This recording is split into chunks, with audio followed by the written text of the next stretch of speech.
Hello guys, आत्ता मी खूप जास्त एक्सायटेड आणि थोडीशी घाबरलेली पण आहे. कारण असं आहे की आजपासून मी माझे ना मोटार ड्रायव्हिंगचे क्लासेस स्टार्ट करते. आणि मला खूप जास्त भीती वाटते. मला का माहीत नाही, मला भीती वाटते, पण एक्साइटमेंट पण आहे. कारण मी पहिल्यांदा गाडी चालवेल. पहिल्यांदा ना, एकदा मी ह्याच्या आधी गाडी चालवली, पण साधारण 50-60 मीटर चालवली असेल धनराज. पण एवढी नव्हती चालवली. कोमलताईंनी जास्त चालवलेली, मी थोडीशी चालवलेली. म्हणजे मला जरा गाडी चालवायचा जास्त एक्सपिरियन्स. पहिल्यांदाच जातं गाडीवरती बसणारे, माहित नाही डायरेक्ट स्टेअरिंगवरती बसवतील का, थोडंसं हे ट्रेनिंग देतात ते लोक. काय वाटतं तुला? पहिल्यांदा ट्रेनिंग देतील, सांगतील कसं काय करायचं आणि मग स्टेअरिंगवरती बसवतील. बरोबर, लय भीती वाटते. इथं आमची धनराज तयारी करतोय नाश्त्याची, कारण आत्ता वाजलेले आहेत 10. धनराज 10:40 झाले. अय्या, माझा एक्झॅक्ट 11ला क्लास आहे. कुणाला डोसा आणला का? ठीक आहे. तर आता आमच्या नाश्त्यामध्ये आहे इडली वडा आणि डोसा. बघ बाई, सांबार एक्स्ट्रा मागितला म्हणजे एक्स्ट्रा सांबार. छान, सांबार नाही पुढे आम्हाला मस्त, चांगलं काम केलं. आज माझा गाडी शिकायचा पहिला दिवस आहे आणि धनराज मला सोडवायला आला. मग बघितलं पाहिजे ना कसं काय. तर ड्रायव्हरला सांगितलं पाहिजे पण हे झालं काळजी घेऊन. आपलं हो पिंक हा, ड्रायव्हर ट्रेनरला सांगितलं पाहिजे बाबा काळजी घे स्वतःच्या जीवाची. इतका सपोर्टिव्ह नवरा असल्यावर कशा रे बायका पुढे जायच्या. त्यामुळे मी काय म्हणतात कामगिरी स्वीकारली नाही. म्हणून तू क्लास लाव, पैसे जाऊ देत, पण टेन्शन नको. म्हणून वरनं रुसणं फुगणं वेगळं असतं. टू व्हीलर आता शिकवतो याला, शिकणं कमी, चिडचिड जास्त आहे. तू असाच मानला, मला ओरडला कशाला. गाडी ती माझी गाडी आहे ज्याच्यावरती मी ड्रायव्हिंग शिकणार आहे. होंडा सिटी आहे. बघू आता, लय भीती वाटते मला. चांगलं आहे पण बरं का, होंडा सिटी चांगलं आहे, कारण की लॉंग गाडी असल्यामुळे तुला आधीच त्याचा अंदाज येईल चांगला गाड्यांचा. चालतंय, चल बाय.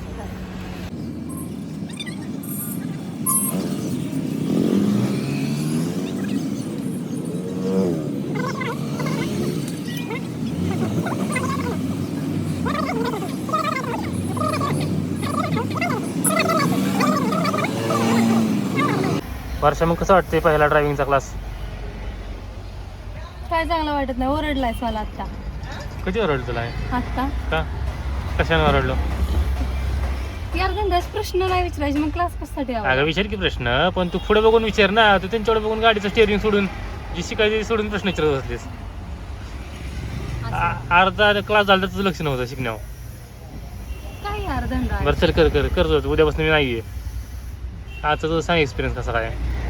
आजचा एक्सपिरियन्स खूप छान, एक नंबर. आता मी गिअरची प्रॅक्टिस करते, गिअर कसे टाकायचे. कॅमेरावरती सगळं ही बघा, ही गाडी न्यूट्रल आहे, असं हलते म्हणजे न्यूट्रल आहे. त्यानंतर मी पहिल्यांदा क्लच दाबला, त्यानंतर मी असं पोझिशन लक्षात घ्या, अशी पोझिशन घ्यायची. असं करून मी फर्स्ट गिअरला गेले, मग मी क्लच सोडला. परत मी क्लच दाबला, तिकडेच प्रेस करून मी सेकंड गिअरला आले. मी हळूहळू क्लच सोडला. त्याच्यानंतर मी परत क्लच दाबला, सेकंड गिअरवरनं येऊन दिली जागेवरती, थर्ड गिअरला हळूहळू क्लच सोडला. परत क्लच दाबला, आले मी फोर्थ गिअरला, क्लच सोडला. परत क्लच दाबला, सेंटरला घेऊन फिफ्थ गिअरला आले. फिफ्थ गिअरवरनं क्लच सोडला, फिफ्थ गिअरवरनं माघारी, सॉरी मला फोर्थ लाईट होता, फोर्थ गिअर. गाडी पाचव्या व्यवस्थेवर गणली बरं का. पाचव्या आली गाडीला कळा नसते फोर्थ कुठे थर्ड कुठे सगळं हँग जाते.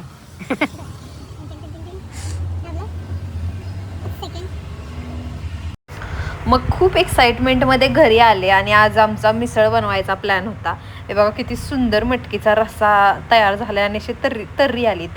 ही तर्री खायला आणि असं मटकीची प्लेट सर्व करायला इतकी मजा येते ना आम्हाला दोघांना. खाली मस्तपैकी मटकी टाकली, फरसाण टाकला, त्याच्यानंतर कांदा टाकला आणि कांदा आमच्या घरचा कांदा आहे, ओला कांदा आहे. त्याच्यानंतर दही ही आमच्या धनराजची आणि माझी एकदम आवडती गोष्ट आहे मिसळमध्ये. विदाऊट दही आत्ता तरी सध्या जनरली आम्ही खातच नाही. त्याच्यानंतर थोडंसं लिंबू पिळलं मिसळमध्ये आणि आत्ता सगळ्यात मेन इन्ग्रेडियंट मिसळचा म्हणजे पाव आणि हे दही, सॉरी ताक. आम्ही हे आजकाल ताक आणतो, जरा उन्हाळा वाढला आहे ना त्याच्यामुळं. आणि इतकी सुंदर झालेली मिसळ, आमची एक्सप्रेशनवरून तुम्हाला आमच्या समजतच असेल हे माझे एक्सप्रेशन आणि हे धनराजचे एक्सप्रेशन विथ ओव्हर ॲक्टिंग. भेटूयात पुढच्या व्हिडिओमध्ये, तोपर्यंत बाय.